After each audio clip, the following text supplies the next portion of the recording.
Қазақта мақал бар ғой, қойшының қызын алған еркек семіреді деген. Осы мақалға сүйеніп, қойшының қызын іздеп жүріп таптым. Ақмақпын ғой енді.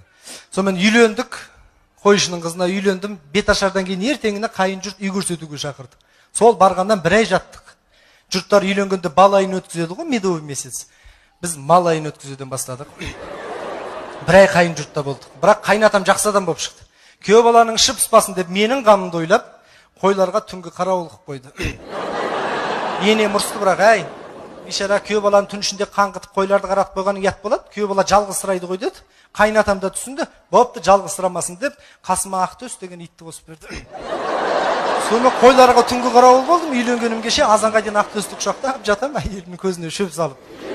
Сөйтсем Ақтөс те сол үйдің күйеу баласы екен. Ұрғаш иттеріне келіп жүріп қалып кеттім деп қояды.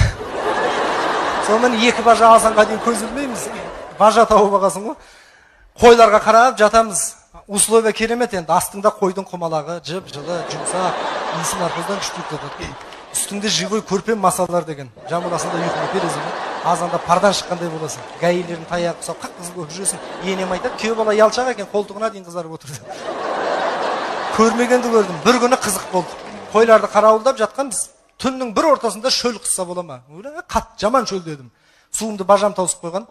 Алтыда екеуміз ет жегенбіз ғой. Итпен өмір сүріп жатырмын. Сонымен су ішіп келейін деп үйге қарай түн ішіндегі бастым. Қойларды бажама табыстап үйге келсем, свет тас қараңғы, забор ашық тұр, бірақ түн ішінде ғой, жайлап кірдім, свет жағуға болмайды, аналар оянып кетеді, бүкіл қайын жұрт.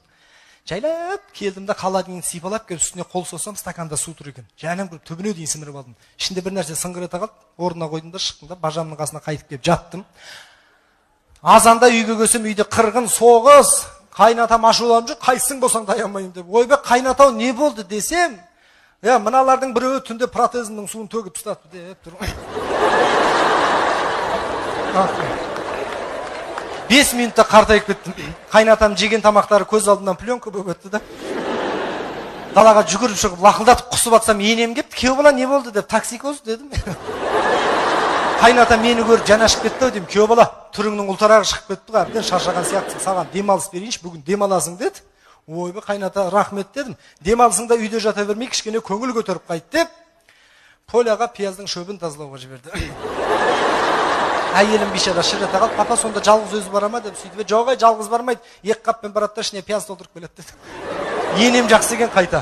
Поляда қарның ашса жейсің ғой деп пакетке 2 тілік нан, 4 штук қант сап берді. Сонда Поляға